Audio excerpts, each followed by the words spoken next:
Soy Héctor Luna. Hoy quiero abordar como exposición final un tema muy difícil de abordar y sobre todo de responsabilizar. Un tema al cual no se le cuestiona, pues se supone que es la unidad incorruptible de la sociedad mexicana. Sagrada con todo el tema religioso que esto implica.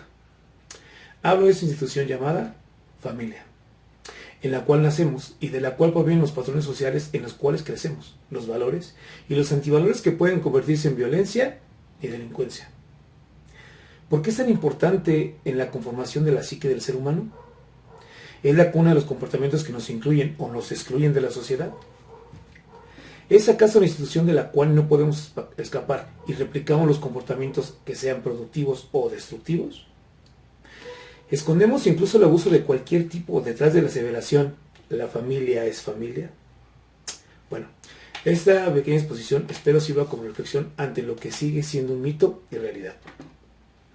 Bueno, para empezar vemos las raíces de la palabra familia. Etimológicamente, la palabra familia viene del latín. Es una palabra derivada del famulus, que significa esclavo o sirviente. Quizá tenga algo que ver desde su conformación. Sin embargo, no nos quedaremos con la especulación. Realmente a lo que se refiere la palabra es perteneciente a casa. Quizá como objeto, ya lo veremos. Quiero aclarar que el punto de esta exposición no es cuestionar la cultura general de la sociedad mexicana, sino encontrar en ella las causas que nos llevan a la enfermedad mental y emocional. Bueno, regresando al punto.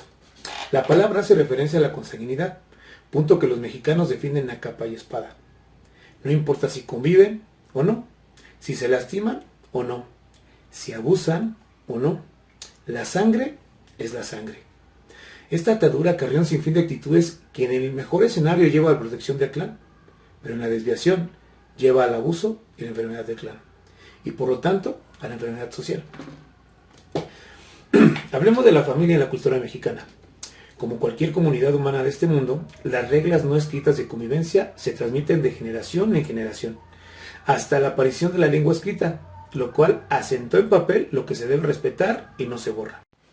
Aparecen las leyes, la constitución de la familia como organismo base de la sociedad, por lo cual debería tener ciertas características para que fuera funcional. Recordemos que somos una mezcla racial de nativos y españoles. Algunas tradiciones sobrevivieron en ciertos grupos autóctonos que viven en comunidades rurales, en las cuales aún se denota la característica de machos y hembras, o sea, considerándonos como especie animal, y nada que ver con la terminología de género. En lo que los machos proveen a las hembras, cuidan del hogar y a los cachorros, una forma de vida que sobrevivió miles de años en las tribus originales. Pero la gran mayoría se hacinan en ciudades industrializadas, las cuales los roles son definidos por las modas y los comportamientos por la convivencia. La convivencia entre los grupos sociales está marcada por lo que se definió como clases sociales. Cada clase tiene sus propias reglas, no escritas, pero sí exigidas por el estatus al que pertenecen, por lo cual los comportamientos deben ser modificados según la moda lo exija. Bueno, lo principal de aquí es entender que nosotros actuamos, pensamos e incluso sentimos como se nos enseñó en el seno familiar. Somos lo que nuestras familias nos enseñaron. Y esas familias han reproducido los mismos conceptos, valores por muchas generaciones. Si hacemos una retrospectiva, aunque el pensamiento actual sea diferente, en casa la mayoría siguen actuando como se actuaba desde hace 50 años. Obviamente las situaciones económicas actuales no son las mismas, pero las familias mexicanas se siguen moviendo de la misma manera. Y es muy claro, porque pertenecemos a un sistema económico que nos exige funcionar igual para generar riqueza. Y las clases siguen aceptando su rol dentro del sistema económico al que pertenecemos. Bueno, aterrizando más en materia, el ser humano promedio en México crece con la mentalidad que una carrera les va a solucionar la vida. Pues las generaciones anteriores se les vendió que así debería de ser, creando fuerza de trabajo educada para hacer funcionar la maquinaria gubernamental de generación de bienes. Bienes a los cuales solo se puede acceder con créditos infladísimos en la actualidad para obtenerlos, y cuando se obtienen, ya que desecharlos pues han caducado su uso. La moda ha cambiado, pero el pensamiento sigue siendo el mismo anterior de la familia. Bueno, la delincuencia se convierte en el camino. Sí, en el estatus social es algo normalizado. Es real que, aunque los buenos valores se enseñan en los centros de estudio, donde realmente tienen significado es en casa. Es aquí donde aparecen los distintos tipos de familia y de ella se deriva la crianza de cada ser humano. Bueno, puede que sea una familia, sea la de padre y madre, y hayan conseguido al pie de la letra los requerimientos sociales de la unidad familiar. El sustento económico, el camino normal de la escuela, la formación espiritual, la formación volitiva, las reglas sociales, los ideales sociales. Bueno, y puede que el niño crezca en este ambiente y sea un adulto funcional, que obtendrá un trabajo, pareja y conforme una nueva célula familiar. Sin embargo, para llegar a ese punto hay muchas variantes que pueden arruinar el plan inicial. Aquí es cuando entran en juego los rasgos particulares, ya que si en el transcurso el niño en crianza decide ser diferente a lo que está planeado, la familia sancionará obligando a seguir el camino y en ese momento el niño tendrá dos opciones, entrar de nuevo al camino sugerido o salir completamente de él, asumiendo una conducta anormal, lo que ya manejaba Foucault con su teoría. Realmente normal tiene que ver con el proceso de cada sociedad. Lo que una cosa puede ser normal, en la otra puede ser anormal, vista de diferente manera. Y esta conducta puede ser irreverente, desviada, que si bien puede terminar en una forma de vida correcta u opuesta completamente. Bueno, por ejemplo, hay un caso de una familia de militares en la que los tres generaciones son generales. En la última generación, el chico termina en el colegio heroico y después de unos cuantos años se convierte en un narcotraficante, al cual condenan y juzgan como tal y actualmente sigue en la cárcel. Bueno, quizá esto sea una conducta de rebeldía o una conducta desviada surge como un impulso de sobrevivencia ante lo impuesto, una forma más de expresar el no que a veces nos prohíben decir.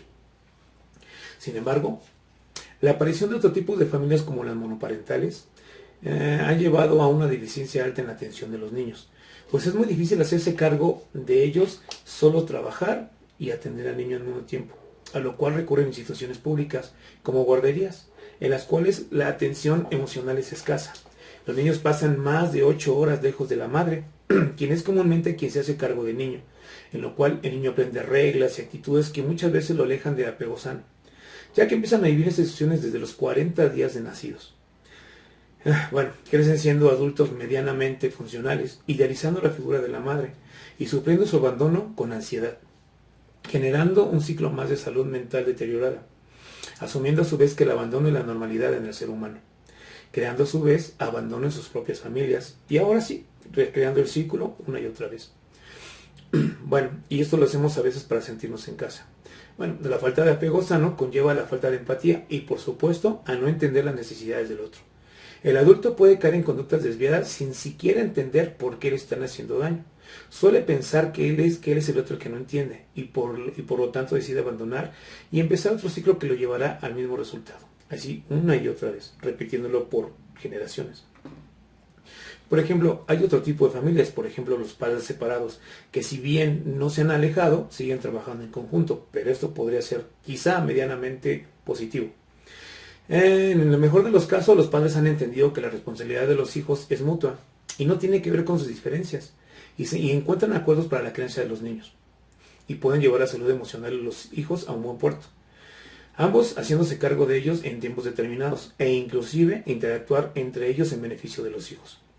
Y los niños entenderán que las relaciones humanas se pueden vivir desde un sentido de la no pertenencia, muy importante. El ambiente familiar puede ser más productivo quizá, y a pesar del pronóstico social, criar hijos y seres humanos sanos con valores que les permitan interactuar con la sociedad y productivos, creando sociedades evolucionadas. Sin embargo, esto por lo regular no sucede, es muy difícil. El conflicto entre los padres es tal que los hijos se convierten en el campo de batalla para los hijos, como si fueran un premio al que se tiene que llegar abusando del otro. Los intereses de los padres se anteponen ante los hijos, causando ansiedad en los niños, que los termina por volver inseguros.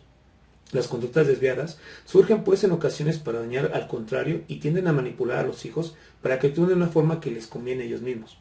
Los hijos entienden el concepto de manipulación y lo usan también en su favor, pues condicionan al padre o la madre con la parte de la culpabilidad para obtener lo que desean. En ocasiones, el padre que le da a los hijos es de sustitución del padre, en casos diciéndole a los hijos, eres el hombre de la casa, cuando estos tienen 10 años, acusando y causando muchos problemas en él, ya que asumen un papel que no les corresponde a su edad. Y muchas veces terminan, se podrá decir, renunciando a ese papel, ya sea yéndose de casa o en ocasiones muy graves, llevando a trastornos mentales muy profundos.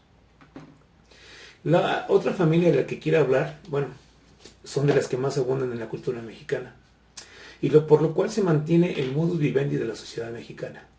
Hablo de las familias extensas. Si hacemos una visión general, lo encontraremos en la mayoría de los hogares mexicanos. En el mismo terreno viven abuelos, tíos, primos, etc. Muchas veces inclusive en la misma casa. Pero aquí el conflicto al cual les quiero abordar.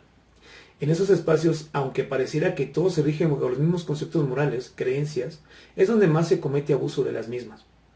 Empezando por darle la batuta de liderazgo a los más grandes o a los más acaudalados. Los demás deben someterse a sus designios.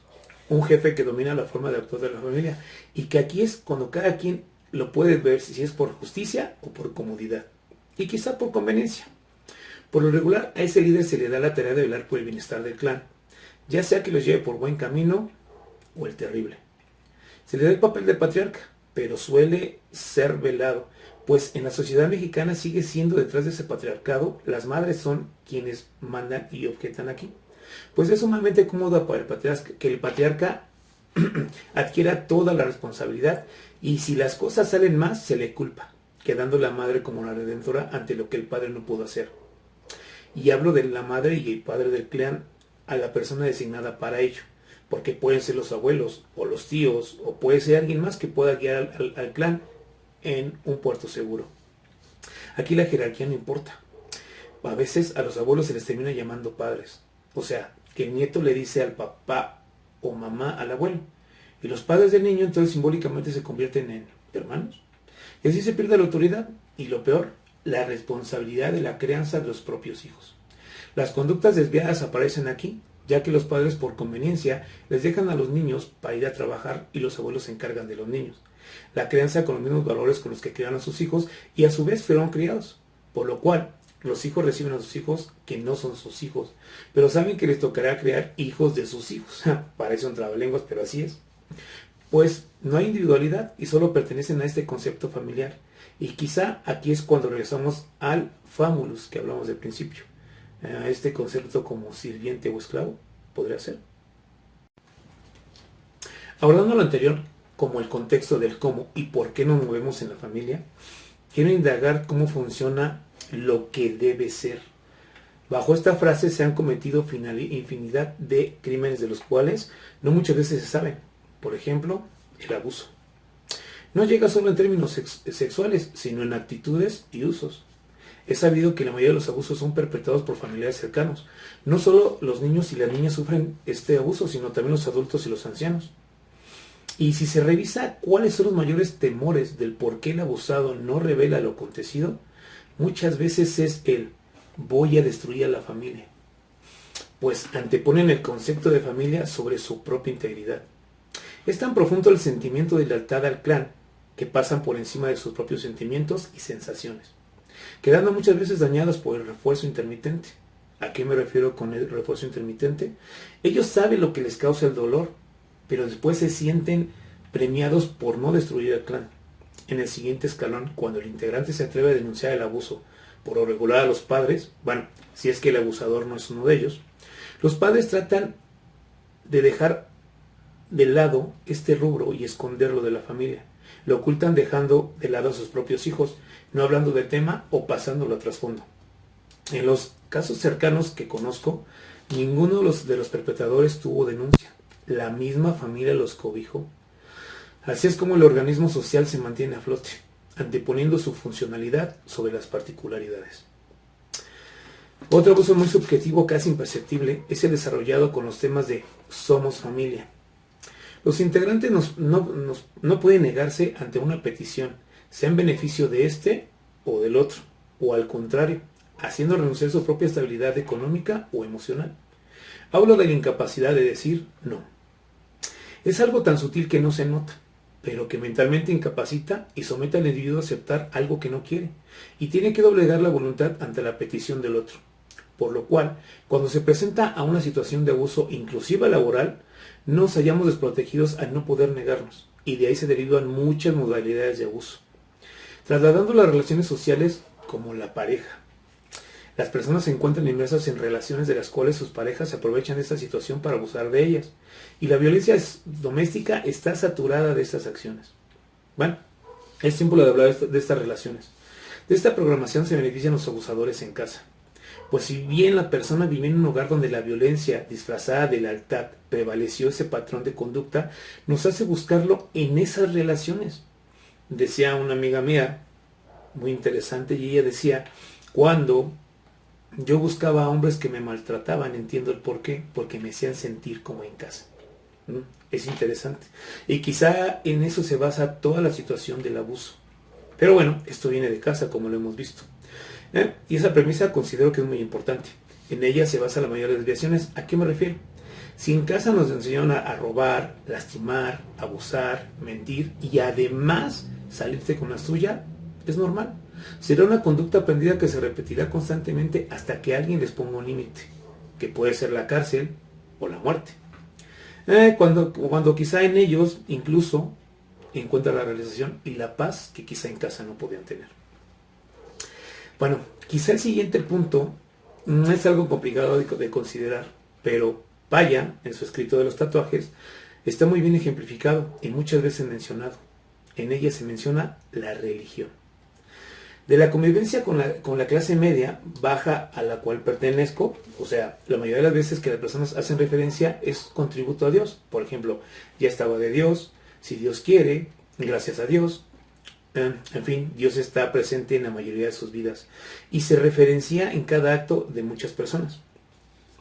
Cuando se mencionan los tatuajes es que es una especie de tributo a la deidad a la que se encomiendan. La presencia en la piel les da protección y en ciertos momentos perdón por las acciones realizadas. Parece que se hace tributo a las deidades que les permiten realizar las conductas desviadas con pequeñas ofrendas, esperando que les protejan para tener que pagar esa conducta que afecta a la sociedad. Esas actitudes recrean la violencia pensando que inclusive actúan protegidos. Aquí vemos la perversión de los sistemas religiosos que, si bien se crearon en pro del bien humano, las enseñanzas se usan para pervertirlas y utilizan en favor de la delincuencia.